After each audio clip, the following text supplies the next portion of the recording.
Hello friends, आप सभी लोगों का स्वागत है आपके अपने परिवार यूट्यूब चैनल फ्रेशर क्लासेस में। तो फ्रेंड्स, हम लोग प्रीवियस वीडियो में क्वेश्चन नंबर 7 तक का सॉल्यूशन कर चुके हैं।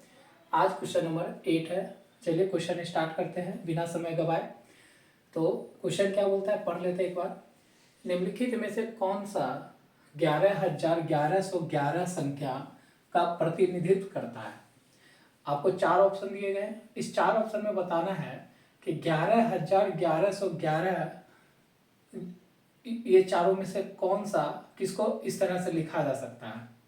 और ये आपका कोई क्वेश्चन अपने मन से नहीं बनाया गया। यहाँ पर ये आपका सीटेट पेपर 1 1 से 5 जो होता है 9 दिसंबर 2018 को पूछा गया है। तो हम लोग यहाँ पर जो भी क्वेश्चन ले रहे हैं प्रीवियस ईयर का ले रहे हैं कि आपका कंसेप्ट क्लियर अच्छे से हो सके। तो देखिए, इसको अगर हम लिखे 11,000 तो क्या लिखेंगे 11,000, ठीक है, इस तरह से लिखाएगा। फिर 1100 कैसे लिखाएगा, तो 1100 इस तरह से लिखाएगा। और 11 फिर क्या लिखाएगा 11। ये सब को क्या कर देना है, ऐड कर देना है। तो आप जानते हो क्या होगा, यहाँ 1 आएगा, यहाँ पर 1 आएगा, यहाँ पर भी 1 आएगा, यहाँ पर 2 हो जाएगा और यहाँ पर 1 आ जाएगा। तो आपका सीटेट का मैथ का जो लेवल होता है बहुत आसान होता है, सिर्फ आपको लैंग्वेज समझना होता है, ठीक है। तो देखिए ये आया, ये आपका कौन सा ऑप्शन मैच कर रहा है, तो ऑप्शन बी मैच कर रहा है।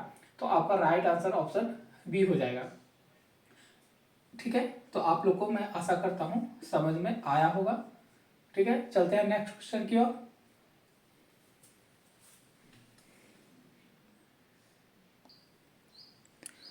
अब हमारा अगला क्वेश्चन है क्वेश्चन नंबर 9। क्वेश्चन नंबर 9 क्या बोल रहा है, पढ़ लेते हैं एक बार। निम्नलिखित में से संख्या दिया हुआ आपका का सबसे अच्छा अनुमान कौन सा है।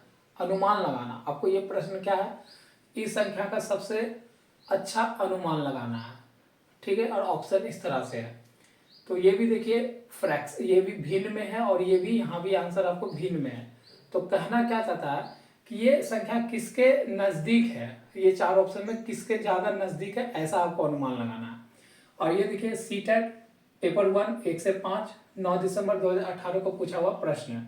बहुत अच्छा प्रश्न है, बहुत लोग को समझ में नहीं आएगा कि करना क्या है। तो देखिए इसका एक नोट पॉइंट आपको पहले लिखना होगा।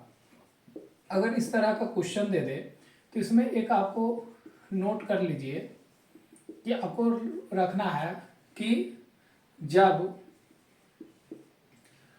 कोई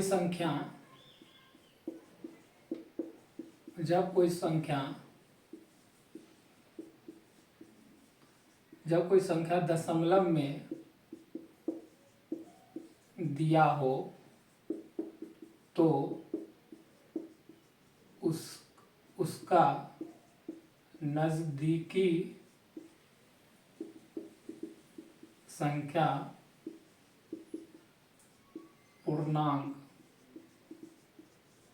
संख्या होता है। चलिए ये बात अगर मैं लिख दिया और आपको समझ में नहीं आया तो इसको मैं समझा दूंगा। बोलता है कि जब कोई संख्या आपको दशमलव में दिया, तो देखिए ये संख्या हमको दिया गया, इतना संख्या दिया गया और ये संख्या किसमें है, दशमलव में है। तो इसका है ना, हमको खोजना है क्या, नियरेस्ट मतलब नज़दीकी पूर्णांक संख्या खोजना है। तो इस नज़दीक मतलब इसको बदलना है। ये हमारा जितना भी ऑप्शन है ये कैसा है, सारा पूर्णांक में है, सारा किसमें है, पूर्णांक संख्या में है। तो बोलता है कि दशमलव में अगर कोई संख्या हो तो उसका जो नज़दीकी होता है वही संख्या क्या कहलाता है, क्या होता है, उसका पूर्णांक संख्या होता है, ठीक है। ये नोट आप कॉपी में नोट कर लीजिए, ठीक है, आपको बहुत काम आने वाला है। अब देखिए जैसे देखते हैं, कट तो नहीं रहा, मैं लिख सकता हूँ नीचे। तो आप यहाँ पर क्या करोगे, जैसे आपको दिया हुआ है 7.1 दिया गया, ठीक है। आपको मैं यहाँ से उठा रहा हूँ 7.1। तो ये दशमलव संख्या में है, इसका पूर्णांक संख्या नज़दीकी कौन होगा, 7 होगा कि 8 होगा, तो आप बोलोगे 7 होगा, ठीक है। उसी तरह से 3.85 का नज़दीकी संख्या कौन होगा पूर्णांक में, तो 4 होगा, क्योंकि देखिए यहाँ पर 8 है और बोलता है कि दशमलव के बाद अगर 5 हो जाए, 4 के बाद 5 अगर चल जाता है तो उसको नज़दीकी माना जाता है किसके, उसके आगे भी बोले बस, मतलब 4 हो जाएगा। अब यहाँ देखिए 9.09 है, तो ये किसके जाएगा, क्योंकि देखिए दशमलव के बाद यहाँ पर क्या है, 0 आ गया। अब बाद में 9 है ना, तो यहाँ से हमको देखना होता है। तो यहाँ देखिए अगर यहीं पर 0 के जगह स्थान पर अगर 5 रहता तब ये 10 हो जाता, लेकिन हमको क्या है 5 से कम है, 0 है, तो ये किसके नज़दीक में जाएगा, ये दशमलव संख्या पूर्णांक किस संख्या के नज़दीक में जाएगा, तो 9 के जाएगा। ठीक है, तो हमको कुछ ये सारे दशमलव संख्या को हमने क्या किया, ये सारे को पूर्णांक संख्या में बदल लिया। किस में बदल लिया, नियरेस्ट पूर्णांक संख्या में बदल लिया। अब नियरेस्ट में जब बदल गया हम लोग, तो इसको लिख सकते हैं इसी मेथड में कि 7 गुना 4 डिवाइडेड बाय 9 लिख सकते हैं। कट नहीं न रहा है, नहीं कट रहा है, ठीक है। तो इस तरह से हम लोग लिख सकते हैं इसको। जब ये लिख सकते हैं तो हमारा ऑप्शन में देखिए कहाँ मैच कर रहा है, पहला ऑप्शन में है नहीं, यहाँ 3 है, यहाँ 4 आना चाहिए। सेकेंड में तो ये ऑप्शन इलिमिनेट हो गया, यह 7 गुना 4 बाय 9।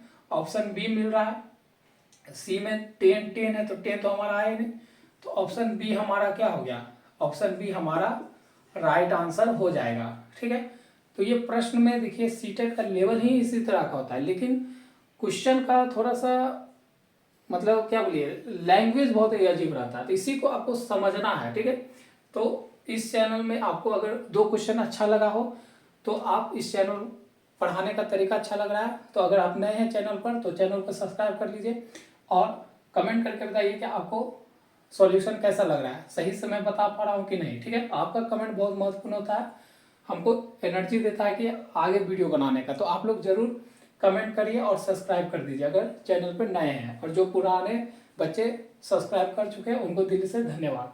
तो बढ़ते हैं आगे, तो आपको आशा करता हूँ ये क्वेश्चन समझ में आ गया होगा। तो आज का हमारा फिर से 10वां प्रश्न कौन सा है, तो इसका सॉल्यूशन कर लेते हैं पढ़कर।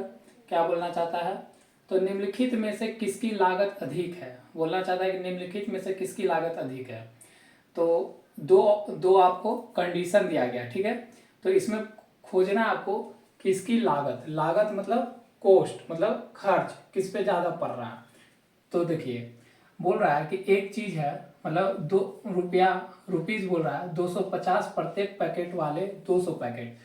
अगर पहला का हम सॉल्यूशन करें तो 250 रुपया प्रत्येक पैकेट का खर्च है, प्रत्येक पैकेट मतलब एक पैकेट का 250 है, लेकिन आपको टोटल पैकेट कितना है 200, तो 200 गुना कर देंगे इसमें, तो इसका कुल खर्च कितना आ जाएगा, कुल लागत कितना आ जाएगा, तो 0 0 2 0 2 0 मतलब 3 0 हो गया, उधर साइड करिए, और 25 को 2 से गुना करेंगे कितना हो जाएगा 50।